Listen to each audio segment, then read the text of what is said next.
Magandang hapon mga kapatid, ako po si Cheryl Cosim at ito ang espesyal na serye ng Sagot Kita, Aplikante Serye. Araw po na ulit ng Miyerkules, samahan niyo po akong kilatisin ang inyo pong mga kakandidato para sa 2025 midterm elections. Ano ang kanilang mga plataforma, advokasya, paano nila bibigyang solusyon ang mga mabibigat na problema po ng ating bansa. Live na live po tayo, of course, sa True FM 105.9 dito po sa Mega Manila. And of course, present po kami sa inyong mga telebisyon. Sa lahat po ng Signal subscribers po natin hanggang Tawi-Tawi, Kalayaan Group of Islands, ang layo, di ba? Nararating po namin kayo. Kami po ay mapapanood nyo na rin sa True TV Signal Channel 19. At ang ating pong aplikante ngayong araw, hindi matitinag at paaawat na kumandidato sa Senado ang defender po ng mga manggagawa, Attorney Sonny Matula. Makisali po tayo sa isang oras na job interview dito lang sa Sagot Kita Aplikante Serye. Oras natin, 5 minuto makalipas ang alas 4 ng hapon, ang ating question of the day, mga kapatid. Sali po kayo sa ating discussion ha. Mamaya po'y babasahin natin isa-isa ang inyong mga sagot. Ang ating tanong, ano ang pamantayan nyo sa pagpili ng senador? Sa pangalan lang ba? Kasi narinig ko mukhang sikat to or kakilala ko po ito Pero pagdating po sa kwalifikasyon, ayan, tinitingnan, dapat sinusuri at tinitingnan nyo rin po yan. Mahaba-haba pa po ang panahon bago ang midterm elections sa May. So may sapat po tayong panahon para kilatisin. At ito po ang aming paraan dito sa True FM na makatulong sa inyong pagkilatis sa mga dapat nyong isyadan, ayan, kulayang bilog sa ating mga balota. Sana po wag po nating sayangin ang bawat isang mapipili po nating magsisilbi po sa ating bansa. Alam ko po, pagdating sa senador, 12 yan. Pero kahit na 12 po yan, para sa atin, madami. Pero napakarami rin po nilang tumatakbo po bilang mga senatorial aspirants. Kaya po dapat talaga yung top 12, yung very qualified, karapat-dapat na magsilbi sa bayan ng ating pipiliin. Kung may tanong po kayo sa ating guest for today, maaari rin nyo po yang i-post sa ating live stream. Magtungo lamang po kayo, i-share nyo po at i-like, of course, ang aming FB page, ang True FM, at maging ang ating YouTube channel. Live din po tayo sa YouTube. Mga kapatid, ayan, maaari po rin po kayong diretso kung gusto nyo po. Diretso kayo magtanong. Tawag po kayo sa ating tanungan hotlines sa 8689-3289 or 8689-3290. Again, that's 8689-3289 or 8689-3290 or yun nga po, i-post nyo po sa ating Facebook page. Sino nga ba ang ating senatorial aspirant for today na si Sonny Matula? Ang kanya pong buong pangalan ay Jose Sonny Hito Matula. Siya po ay pinanganak noong January 1, New Year, 1965. Isang batikang lawyer at labor advocate. Graduate po siya ng Political Science sa Mindanao State University. Nag-aral ng law sa Manuel L. Quezon University at nag-masters din po ng Industrial Relations sa University of the Philippines, Diliman. Labor and Criminal Law Practitioner. Ngayon, makakasama po natin siya ng live dito po sa studio kahit na traffic, umabot on time. Attorney Sonny Matula. Attorney Matula, salamat po sa inyong oras. Magandang hapon po, Cheryl. At siyempre, magandang hapon sa milyon ninyong tagasunod sa Himpapawid at siyempre sa telebisyon. Opo. Angat lang po natin ang kaunti dito, Attorney. Ayan, para po malinaw kayong marinig ng ating mga kababayan. Yun nga po, gusto namin kasi masuri namin ng mabuti yung mga makikita naming pangalan, syempre sa balota, diba? Dapat lamang Opo. at ang kapangyarihan kasing pumili ay nasa mga taong bayan. Kaya dapat kilatisin ng taong bayan ang mga aplikante sa Senado. At kayo po ang kakikilatisin namin ngayong Tama. araw, Okay. Attorney Matula. Huwag masyadong pahirapan ng Ay, cross-examination. hindi po. Kayang-kaya po ito. Pangatlo pong beses nyo na, no, Attorney Matula. Third time sa pagkandidato po bilang senador. Tama po. 2019 at 2022 at ngayon po ay ngayong 2025 midterm elections. At hindi po tayo pinalad. Pero ano yung patuloy na nag-uudyok na sa inyo na never say die? Parang talagang susubok at susubok ulit. Ay siyempre may mga modelo tayo sa buhay na tinitingnan. Katulad halimbawa ni Risa Hontiveros. 3 ulit din siyang tumakbo bago nanalo Sila noong 2004, 2010, at saka 2016 ay nanalo na siya noong 2016. So, ibig sabihin, pag may kilos at you try and try, ay mananalo ka rin. Hindi lamang si Risa Hontiveros, isang paborito ko pang presidente ng Estados Unidos ay si Abraham Lincoln. Yung presidente na nagdeklara ng Emancipation of the Negros. So, ilang ulit din siyang tumakbong congressman, tumakbo siyang senador, tumakbo siyang vice-presidente, talo. Tumakbo siya ulit na senador, talo ulit. At nang tumakbo siyang presidente, lo and behold, naging presidente siya ng Estados Unidos. Hindi lamang ordinaryong presidente. He was known as the greatest president of the United States of America. At siya po nagpapasalamat ang mga negro dahil sa kanyang Declaration of the Emancipation of the Negros. So, hindi ibig sabihin kung matalo ka 1 beses, 2 beses, o 3 beses ay tapos na. Yan po ay simula lamang ng mas mataas na laban. At kung ikaw magsikhay, ay palagay ko ay mananalo ka rin. Tulad rin yan ng struggle sa buhay natin. At doon po sa 2 beses nating pagtakbo, no, ano po yung natutunan natin at nakita na realidad na klase po ng eleksyon mayroon tayo, lalo na rin pagdating sa pangangampanya? Ay siyempre ang pinaka-memorable ay parang nanalo na rin ako dahil pinili tayo ni Vice President Leni Robredo na maging number 12 na kanyang na makasama sa kanyang slate. Kaya kung pinili ka ni Leni Robredo ay isang honor na yan at parang nanalo na ako sa panahong iyon. Pero ganun pa man yung ating pagtakbo ay may 3 tayong layunin Yung tawag ko diyan ay WHO. WHO. Yung una siyempre. Hindi World Health Organization. Tama, hindi po. Yung una po ay siyempre pag tumakbo ka, dapat ang goal mo ay manalo. So winning. Pero hindi lamang yung panalo. Dapat nagbibigay ka rin ng pag-asa. Hope, no? Pag-asa sa ating taong bayan na may alternatibo na mapilian sila. At siyempre, tayo po ay hindi nahihiyang mag-offer ng ating services sapagkat hindi lang tayo nanggagaling sa mga manggagawa. Tayo po ay nagsikhay at siyempre naging abogado tayo at nagtuturo po rin po tayo ng batas sa maraming mga universidad dito sa Metro Manila. Kaya palagay ko naman ay handang-handa tayo at mayroon tayong kapabilidad at siyempre kaalaman sa paggawa ng batas sapagkat tayo ay abogado at nagtuturo ng batas. At siyempre yung WHO sabi natin siyempre oportunidad. Nagbibigay tayo ng oportunidad. Ang mga oportunidad na ating nakuha sa panahon ng halalan ay itong eleksyon ay isang forma ng pag-uorganisa ng mga manggagawa.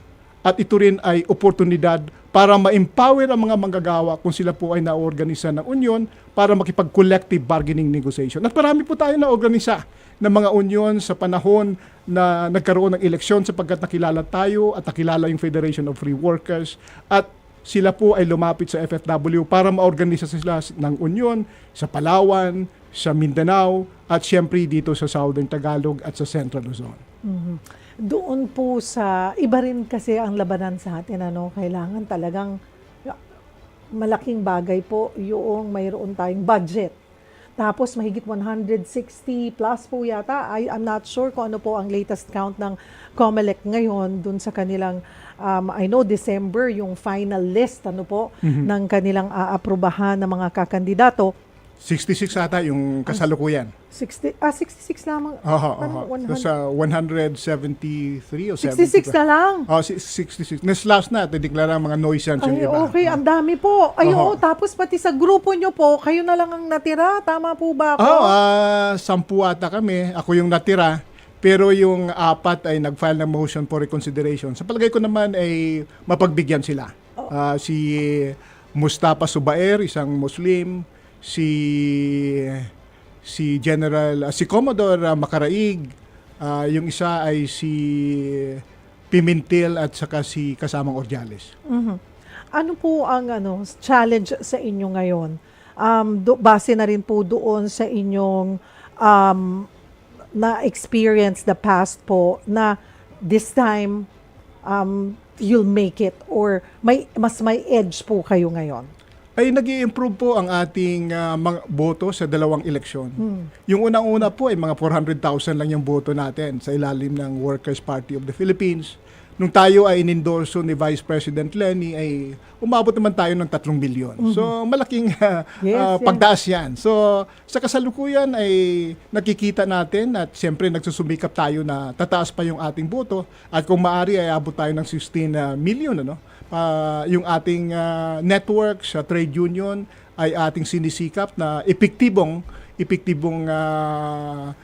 tulungan tayo na maitaas ang ating boto sa darating na Mayo 2025.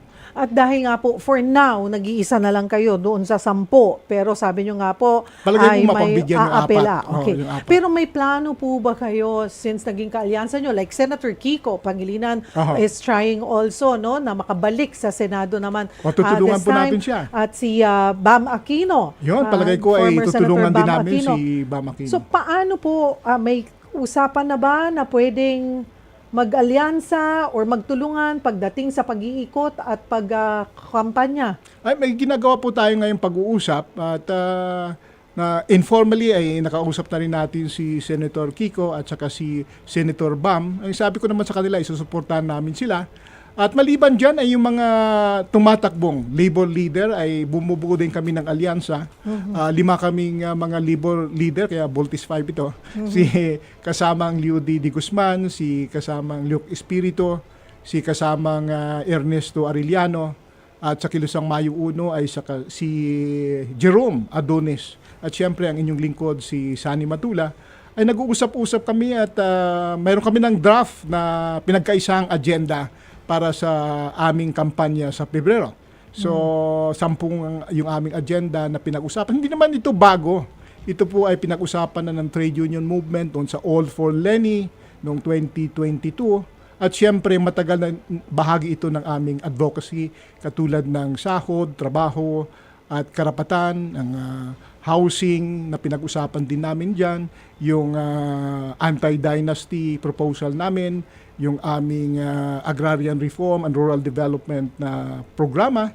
At siyempre, pinag-usapan din namin ang human rights at siyempre yung mga usapin tungkol sa International Criminal Court.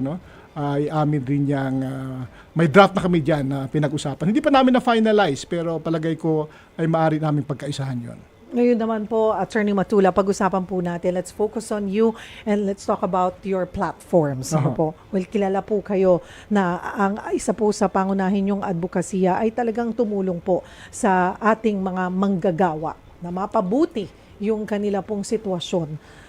Ano-ano bang mga problema? Sa tagal nyo pong nagseserbisyo rin po kayo sa pamahalaan. Sabi nyo nga po, marami kayong mga unyon na form at natulungan pong mga manggagawa, pero hindi natatapos ang problema. Ano yung nakikita nyo talagang ilang mga pangunahing problema ng mga manggagawa? Ang gusto nyong tutukan sakaling this time ay palarin na po kayo sa Senado. Siyempre, itong mga issue na ito ay hindi lang para sa akin o personal ko ng mga advokasya. Ito po ay kasama sa sa trade union movement at siyempre sa Federation of Free Workers. Yung Federation of Free Workers ay maging 75 years of age na sa next year, ano? Dahil ito ay founded by Father Walter Hogan at ni Johnny Tan noong 1950. Ang kasama din namin sa advocacy na ito, yung Nagkaisa Labor Coalition, yung Kilusang Mayo Uno, yung Bukluran Manggagawang Pilipino, ay itong napakabigat na tatlong suliranin. Yung una ay siyempre yung pagpapataas ng sahod ng mga manggagawa. Sa aming palagay, yung kasalukuyang provincial rate o regional wage scheme ay dapat i-review ng ating Kongreso, ng Senado at ng House of Representatives sapagkat hindi na po ito nakasagot sa pangangailangan ng ating mga manggagawa. Sa kasalukuyan ay sinusuportahan namin yung national o legislated wage hike na 150 pesos na nakabinbin sa House at naipasa na yung 100 pesos sa Senado. Kaya po ginigising namin yung House ni Speaker Romualdez na ipasa na yung pagtaas ng sahod nationally. Patungo ito sa aming advokasya para sa nakabubuhay na sahod o living wage na sinasabi ng ating konstitusyon. Ang pangalawa po ay yung issue ng kontraktualisasyon na dapat ang manggagawa na nagtatrabaho sa regular na trabaho ay dapat regular din at hindi kontraktual. Sa kasalukuyan kasi marami ang regular na trabaho na ibinibigay sa mga agency, sa mga kooperatiba o sa mga kontraktual na trabahante. Hindi lamang yan sa pribadong sektor kundi sa gobyerno din, yung mga job orders at yung mga contract of service workers na palagay ko ay magawa ng paraan sa mga batas na gagawin ng Senado at ng House of Representatives. So pag regular ang trabaho, dapat hindi kontraktual ang manggagawa. So yun ang pangalawa. Yung pangatlo po ay siyempre yung pagbibigay ng proteksyon sa mga manggagawa na nag-uorganisa ng union at nagkipag-collective bargaining negotiation sa kanilang mga employer. So, yung red tagging dyan na parang kapag nag-uorganisa ka ng union, komunista ka, palagay ko ay dapat nating ipagbabawal yan.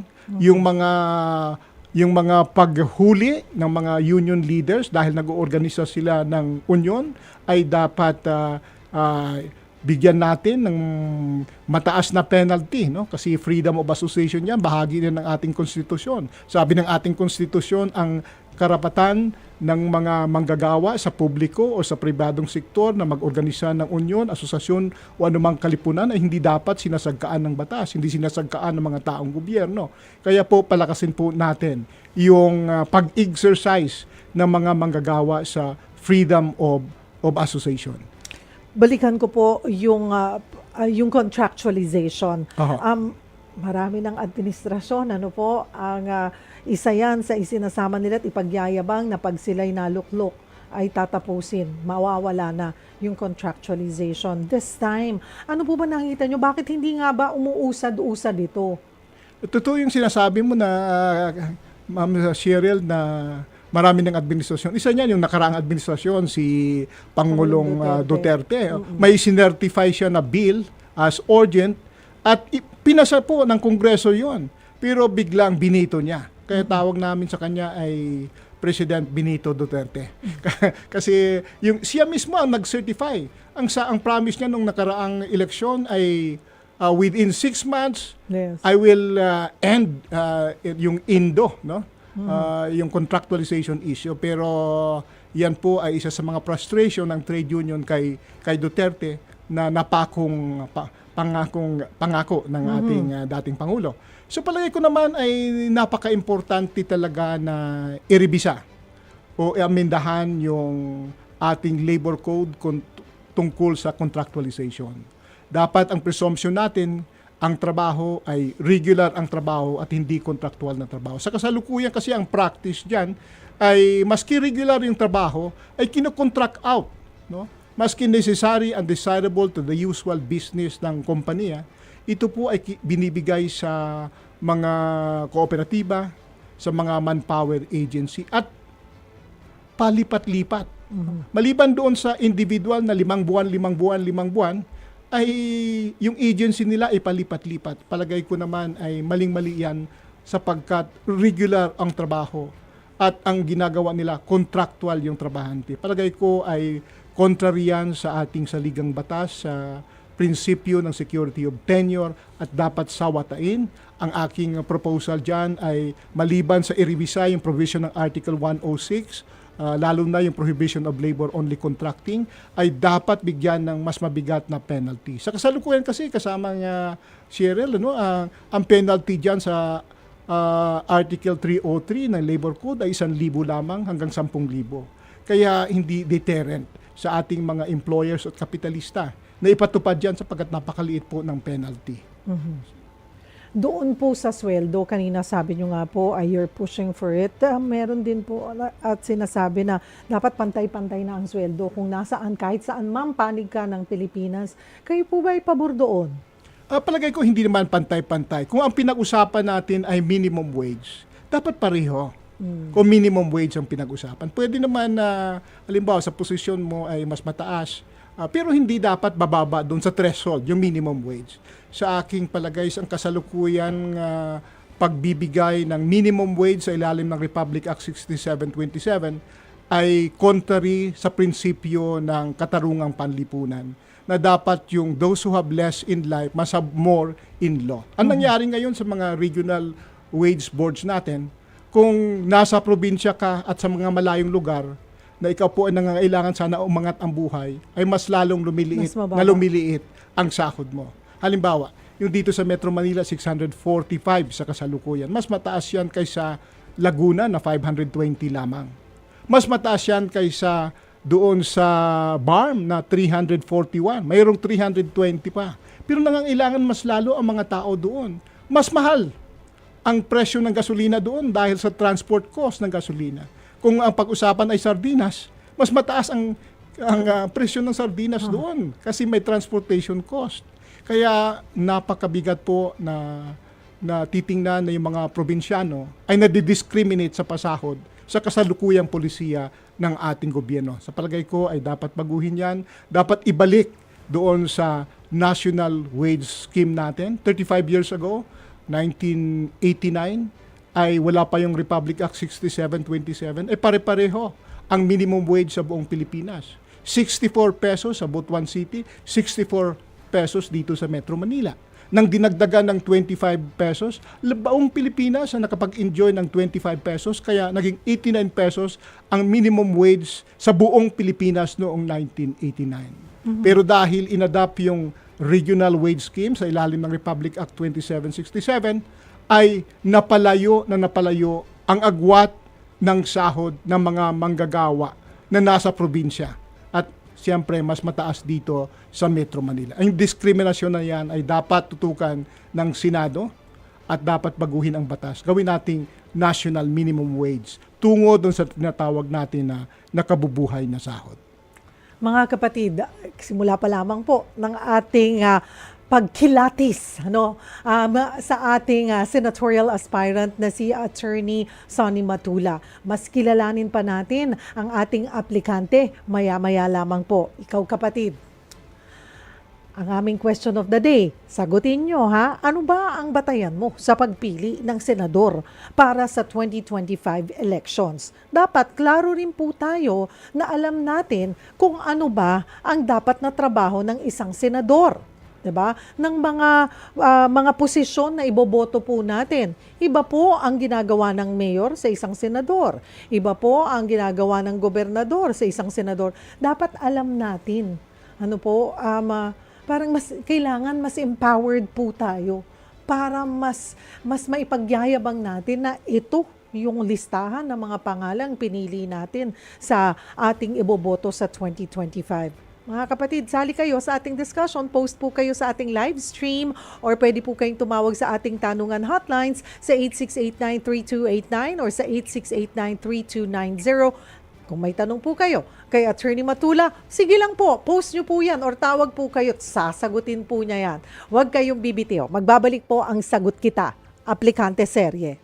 Kami po ay nagbabalik dito sa Sagot Kita. Ito po ang Aplikante Serye. Every Wednesday po ay Aplikante Serye po tayo kung saan sinusuri natin, kinikilala ang mga tumatakbo po sa darating na 2025 elections. At kasama po natin ngayong hapon ang ating senatorial aspirant na si Attorney Sonny Matula, Tubong, Agusan del Sur. Paano po bang babatiin yung mga taga-Agusan del Sur, sir? Maayong hapon, kaninyong Ayun. tanan. So, Ayan, Cebuano sila. Ayun, maayong hapon po sa inyong lahat. Narito po ang inyong kababayan na si Attorney Matula. Nakakauwi-uwi pa rin po ba kayo doon? Opo. Pero sa kasalukuyan, nasa Binyang Laguna na kami. Almost every year naman ay nakauwi tayo sa probinsya, lalo na pag Mayo. Kasi piyesta sa aming bayan. Sa Loreto, Agusan del Sur. Agusan. Isang river town. Siguro po napakaganda. Oo. Ano po? So, kaya marunong akong lumangoy sa ilog. Ilog talaga. Kasi nandoon yung Umayam River na contributory ng Agusan River, ang isa sa mga pinakapalaking river sa Pinakamahaba, Pilipinas. So, opo. pangalawa ata yung Agusan River. Agusan River. Oo. Ito, patuloy po nating kinikilatis si Attorney Matula, ang ating senatorial aspirant sa 2025. Puntahan po natin yung mga kinakaharap din na issues po ng bansa, no? Attorney Matula. Pinapakansilan nyo ho yung kona ni Pastor Apollo Kibuloy at naghain rin siya po ng petisyon na ideklara kang nuisance candidate. Ano bang meron? Anong nangyari? Siyempre, kasi ginamit nila yung aming political party, yung Workers and Peasant Party, na nag-endorso daw sa kanya. Hindi namin po matanggap na yung aming partido ay gagamitin niya bilang kanyang partido. At walang pahintulot yon sa amin.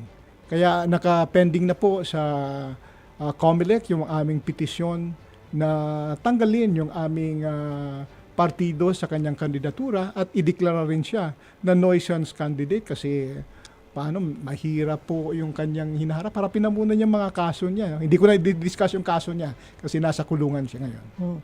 Speaking of nuisance candidates, balikan lamang po natin. Noong po kayo nag-file, 10 po kayo sa grupo, di po ba? Pero noong natanggap nga po, nasabi nyo, although maapila pa yung 4, na isa po kayo natira, how did you take it? Paano pong naging reaction po natin? Mahirap pag yung mga kasama mo ay naiiwan. Kaya tinulungan ko po sila na gumawa ng kanilang answer doon sa petisyon ng Law Department na ideklara silang nuisance candidate. So, ginawan ko po yung iba. Yung iba naman ay may mga magagaling na abogado, mas magaling pa sa akin. Kaya, siyempre, ay binigyan ko lang sila ng aking pro forma answer doon sa pagsagot ng petisyon ng Law Department ng COMELEC. Dati po kayong SSS Commissioner at yun po, ano po ba ang mga nakita? Gano'n po kayo katagal sa SSS, sir?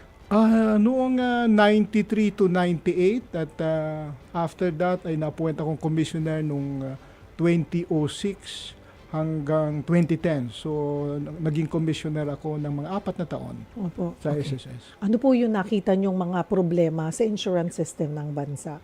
Sa social security talaga system ay napakarami pong umaabot sa amin bilang commissioner yung mga hindi nare-record na mga non-posting ng kanilang mga kontribusyon. May marami din ang hindi talaga kino-contribute ng kanilang mga employer. At syempre, yung mga ordinaryong tao, marami ding mga manggagawa na may 2 o 3 asawa at aagawan kung mamamatay na yung miyembro. Kaya, ano po ang sa nakikita nyo na solusyon? Ano po? Kasi speaking of maraming mga employer na hindi nagre-remita, hindi nagbabayad ng SSS, marami rin po kaming natatanggap na ganong mga complaint lumalapit at natatakot.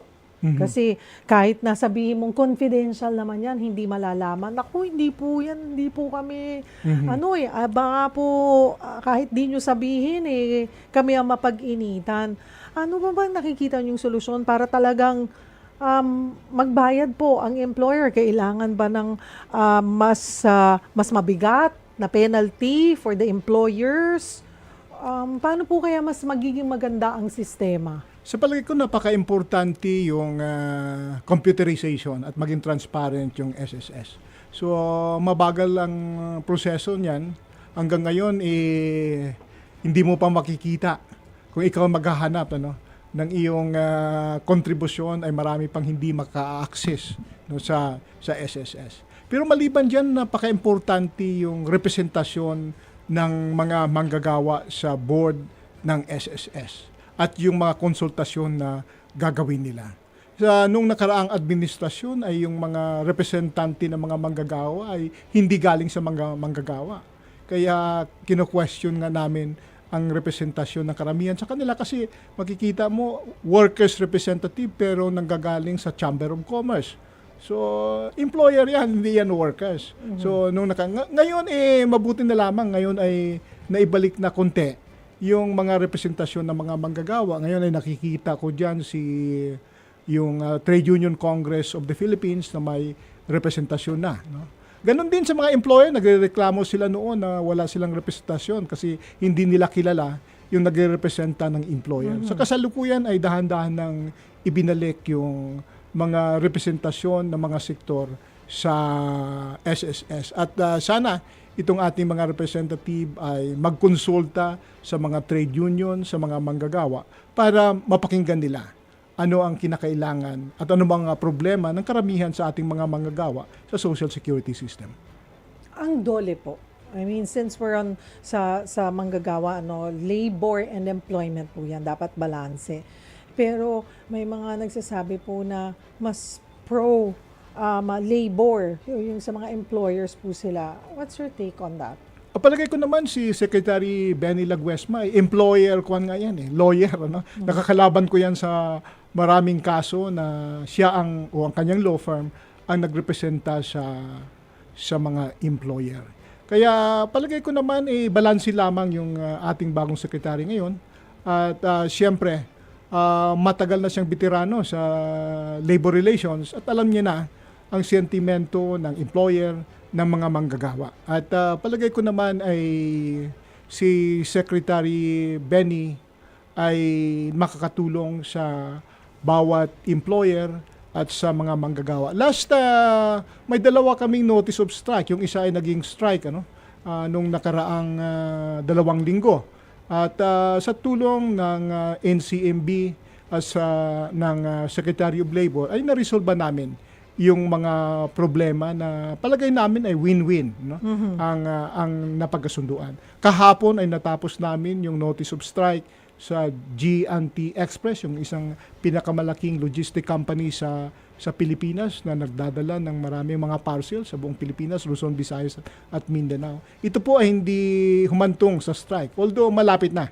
Dahil naman ay nagkaroon ng mga solusyon na kinonsiliate at mediate ng ating National Conciliation and Mediation Board.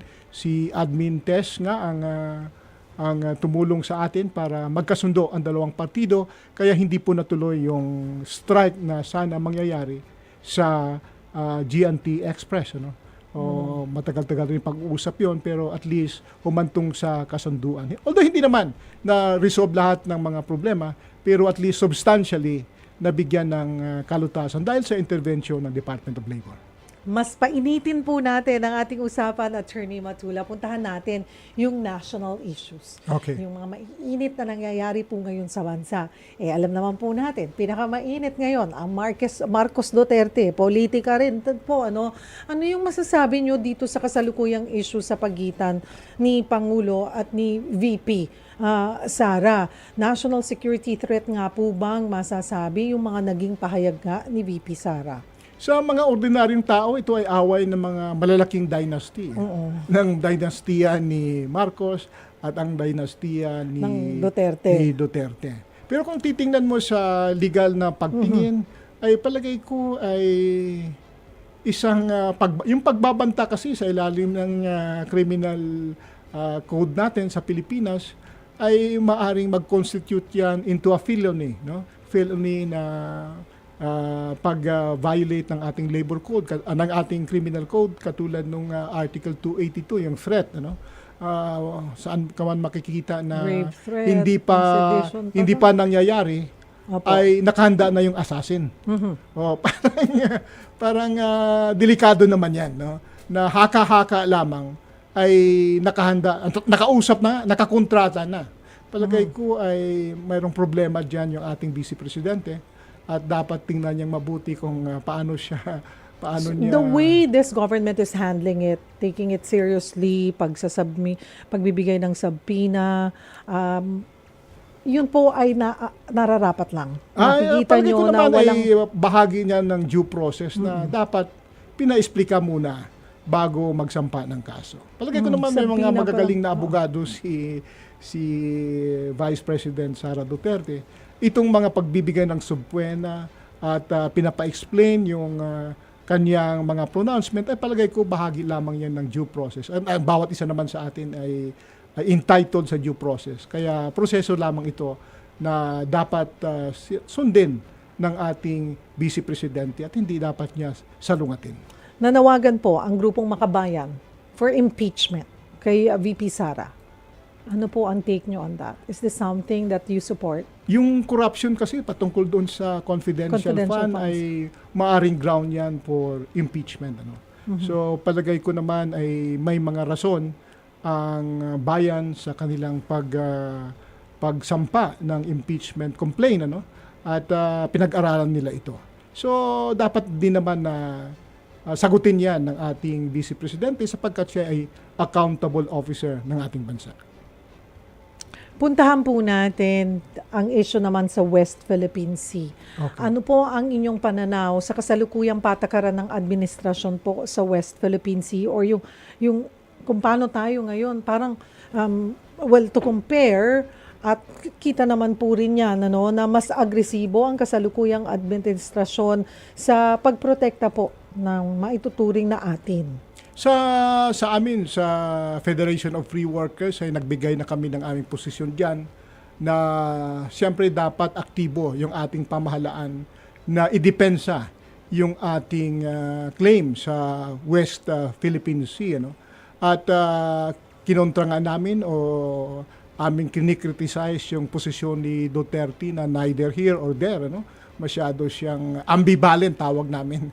So, not cold, not hot. Ito ngayon ay palagay ko ay magandang posisyon yan ng gobyerno natin at dapat suportahan natin yan.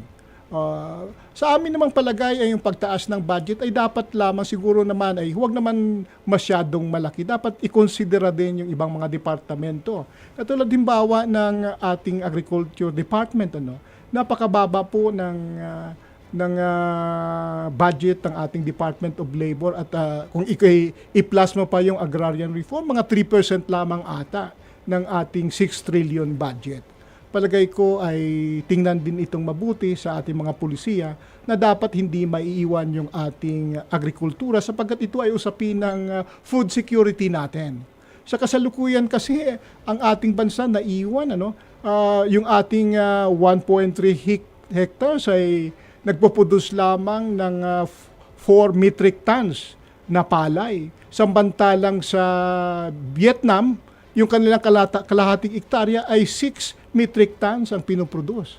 Kaya palagay ko ay marami pa tayong ma-improve sana sa ating agricultural sector para magkaroon tayo ng food security. So hindi lamang yung ating national security na pinag-usapan sa West Philippine Sea, titingnan din natin yung ating food security sa ating bansa. Lalong-lalo na siyempre yung suporta sa ating mga magsasaka. Ang isang konkreto naming proposal dyan ay yung 25,000 na mga extension agricultural workers ay dapat ibalik yon sa Department of Agriculture at huwag hayaan sa local government units kasi sa kasalukuyan hindi sila effective sa local government units sapagkat ginagawa lamang sila mga personal bodyguard o ginagawa silang mga driver ng ating mga local politicians. Kaya yung serbisyo ng ating Department of Agriculture ay hindi umaabot ata sa ating mga magsasaka. So kinakailangan siguro i-reforma natin ang batas na yan na dapat yung ating national government ay may direkta pa rin na assistance sa ating mga magsasaka. So itong mga agricultural extension officer natin, itong mga technical at mga ayuda, mga suporta sa ating mga magsasaka ay dapat nating tutukan. At siyempre, kaakibat yan ang pagpapataas ng budget sa ating agrikultura. Napaka-importante po nito sapagkat 20% ng ating workforce ay nasa agrikultura. Speaking of budget, anong masasabi nyo sa budget ngayon? Ayan na, ipasa na yung budget po ng OVP ay nasa 733 million, kung di po ako nagkakamali, from 2 billion. Ay talaga pong ganito kababa. Though, nung panahon ni Vice President Leni Robredo, pinakamataas niya na po yatang nakuhang budget 900 million. Bumaba pa nga ito ng 712. Napaka-importante po ang paghahati-hati ng ating budget, at kung hindi naman kinakailangan ng isang ahensya o ng isang opisina, ay dapat naman huwag bigyan ng napakalaking budget. Yung confidential fund kasi ay critical kami dyan, sapagkat ang Office of the Vice President ay hindi naman patungkol sa usapin ng security ng bansa. So dapat wag naman po nating buhusan ng pondo yon. At palagay namin tama lamang na rationalize ang pagbibigay ng budget sa Office of the Vice President. Panghuli pong issue at kapos na rin pala, ang bilis po ng pala, 10 minuto na lamang, red tagging.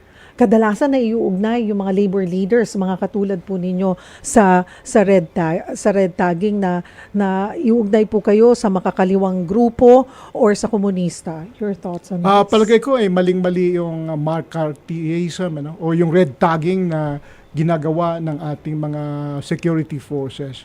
Actually ay may ginawa na tayo at inamyendahan natin yung guidelines ng Armed Forces at ng Philippine National Police, ng Department of Labor at DND patungkol sa freedom of association, at nakasali diyan ang pag-prohibit ng red tagging sa mga trade unionists na nag-oorganisa ng union o nag-exercise ng kanilang karapatan sa mga peaceful concerted activities, kasama na diyan yung ating mga strike. So maliban diyan ay gusto sana namin itong gawin executive order para mas malakas. Pero kung tayo po mapili sa Senado, itong guidelines na ito ay gawin nating batas para mas lalong sundin ng ating mga security forces, at hindi lamang ng mga security forces, ng iba pa nating mga opisyal sa gobyerno. Mga kapatid, oras po natin, 10 minuto na lang bago mag-alas 5 ng hapon. Mag-break pa ba tayo or pwedeng dire-diretso na tayo? Break time kaunti? Ha? Okay. Sa ating pagbabalik, magpa-fast talk tayo. Hihinga na tayo. Ito yung lighter part of the program. Huwag po kayong bibitaw. Patuloy nating magkakasama si Attorney Sonny Matula, ang ating aplikante ngayong araw dito sa Aplikante Serye. Magbabalik ang Sagot Kita. At nasa huling bahagi na po tayo ng ating programang Sagot Kita, Aplikante Serye. Kasama niyo po pa rin si Attorney Sonny Matula. At ang ating, bago po ako pumunta dun sa Fast Talk, puntahan ko po yung ilang question ng ating netizens. Si Liway Andres, tinatanong niya, Attorney Matula, paano po ang budget niyo sa kampanya? Saan niyo po ito kukuhain at papaano po ang magiging diskarte ninyo? Ay siyempre, yung aming National Treasurer sa Federation of Free Workers ay nag-commit na mag-solicit sa aming mga local unions, at siyempre hindi lang sa mga local unions namin, sa ibang mga union din at sa ating mga kaibigan. Yung ating mga local unions hindi naman salat talaga sa pera. May mga 10,000, maski 1,000 ay nagko-contribute sila. Yung ating mga miyembro ay naggumagawa ng poster at sila na rin nagpo-post. Malaking tulong po yan, no? Sa ating kampanya. Yun din po ang ginawa natin noong 2019 at noong 2022, sapagkat wala naman tayong malaking negosyanteng taga-suporta, kaya yung ating lakas talaga ay nasa lakas ng union at lakas ng mga manggagawang Pilipino, at siyempre sa ating mga kaibigan na maaring magbigay ng kontribusyon sa ating kampanya. At si Ronald Oquindo, Sir, paano naman po yung mga kapakanan ng mga may-ari ng negosyo? Hindi naman din madaling mag-manage ng negosyo para bigyan ng maraming benepisyo ang mga empleyado. Tama yun. At kaya kinakailangan natin ang mga manggagawa mismo mag-organisa ng union, sapagkat yun pong union nila ang mag-negotiate in particular sa isang kompanya. At malalaman naman ng mga manggagawa doon kung anong mga benepisyo na kayang ibigay ng kanilang employer, sapagkat nandun sila mismo sa pagawaan. Kaya effective para sa amin yung pagtaas ng benepisyo sa magitan ng pag-organisa ng union at pag-collective bargaining agreement. Kaya ang gusto namin, hayaan ang mga manggagawa at protektahan sa kanilang pag-oorganisa ng union at asosasyon ng manggagawa. So may advantage din po kasi kadalasan 'di ba ayaw nga ng mga employers ang mga union. Pero naiintindihan ba or kailangan lang ba silang paliwanagan na may advantage din para sa inyo pag may union sa kumpanya? Tama yun, kasi instead na kausap mo ang 10,000 o 1,000 na mga individual, kung may union, organisado sila, mayroon kayong grievance machinery, mayroon kayong LMC, kaya yung pag-uusap ay nakastructure o collectively, hindi chaotic. Ano? Kaya hindi sabog-sabog. Kaya kung may union, organisado, mas mataas ang productivity sa isang organisadong pagawaan kaysa yung paisa-isa mong kinakausap yung mga manggagawa para tulungan ang kumpanya na maging productive sa kanilang mga gawain. Pag sinabi pong labor advocate, ito sinasabi ni Benedict Lim, anong masasabi nyo sa mga nagsasabing puro kayo rally? Bahagi naman yan ng freedom of association. Maski hindi labor, mga estudyante, mga ibang sektor, ay yung pagrarally ay kinikilala yan ng batas natin sa Pilipinas, lalong-lalo na sa Bill of Rights natin. So freedom of assembly yan. Okay, we have 3 minutes left pero kasyang-kasya pa ang ating oras. Dito tayo, Attorney Matula, sa Fast Talk. Hinga ka na, hinga. Okay. Ayan. Okay. Ayan, punta po tayo dito sa mabilisang tanungan at sagutan. Sa loob po ng ilang segundo, sagutin lamang ng mabilis ang mga tanong na ibabato ko po sa inyo. Don't worry, pwede po kayong mag-explain ng kahit kaunti ng ilang mga segundo. Okay. Okay, let's go to our Fast Talk. Unang tanong, 1 to 10, between 1 to 10, ano ang grado nyo sa Senado so far? 4. Bakit? Yung aming contractualization bill natulog sa Senado. Ay yung Magna Carta of the Seafarers ay naka-insert yung posting of the ban. Maski panalo ka na, ikaw pa magpo-post ng ban bago ma-execute. So, mali naman yun. Alin ang unang masosolusyonan? Endo o traffic sa EDSA? Ay kinakailangan talaga naman na solusyonan yung traffic. At syempre yung Indo kasi buhay ng mga manggagawa yan. Pero ano sa tingin nyo yung unang masosolusyonan dun sa dalawang problemang yun? Para sa akin ay unahin natin yung security of tenure ng mga manggagawa na madali na mga gawa ng paraan. Kung may batas lamang tayo. Taas sahod o regularization? Pili po kayo. Siyempre, regularization muna siguro. So, yung taas sahod ay kung regular ka na, ay mas lalo mong ma-negotiate yung pagpataas ng sahod mo. Lalong-lalo na kapag makapag-organisa ka ng union. Ano ang pipiliin nyo? Union meeting o family meeting? O family reunion? Siyempre, yung union meeting kasi nakakatulong yan sa kapwa manggagawa mo, hindi lamang sa pamilya mo. So, lagi po kayong absent sa family reunion? Mag-absent ka konti. No? Mag-absent Hindi ka ng naman isang all the araw. time. Kaya lang madalas. Oo. Nauuna po yung mga pagtulong sa mga gagawa. Tama po. Empleyadong may attitude pero magaling o empleyadong mahina pero masipag? Nako, depende siguro sa trabaho yan. No? So, hindi absolute ang ating answer dyan. Maging mabuti o maging tama? Siyempre, dapat tama para mabuti kayo. Kung mananalo ka sa loto, anong gagawin nyo sa pera? Nasa 150 million na daw, mahigit yung 658. Kahapon kasi hama namin ng PCSO, Attorney Matula. Gawin ko yung pondo para sa pag-organisa ng union para makatulong sa maraming mga manggagawa. Lalo na sa Federation of Free Workers, nangailangan kami ng organizers na marami. Kung may soundtrack ang buhay mo bilang labor leader, anong kanta yun? Nako, anong kanta yun? Mahirap ang tanong na yan. Mahilig ka ba sa kumanta? Kumakanta ka ba? Yun ang Attorney? problema Hindi masyado. Masyado kayo kasing bising uma-attend ng mga union meeting. Ayan. Oho. Minsan dapat relax din. Handog. Handog. Ang gusto Maganda yung niyong kanta. handog. Handog. Lalo na pag malapit ka na maging senior. Sige nga, paano po yung handog? Konting Parang linya. kailan lang ang mga pangarap ay mahirap abutin. Oh, Parang yan. ganun, no? Tumula na lang kami ni Attorney Matula. Oh, yung tula, huwag niyong kalimutan. Yung mga Batanggenyo, tula. Basta marunong magtumula, hindi makakalimutan ang matula. Kung hindi ka labor leader, ano ka ngayon? Siguro naging sundalo ako o pari. Naging makakatotohanan yung maging sundalo kasi reserve officer ako ng Philippine Army sa Technical Brigade ng AFP Reserve Command. Attorney Sonny Matula, ang aming panghuling tanong, bakit ka dapat tanggapin sa Senado? Nasa kapangyarihan ng mamamayan yan. Hindi nila ako ikahiya.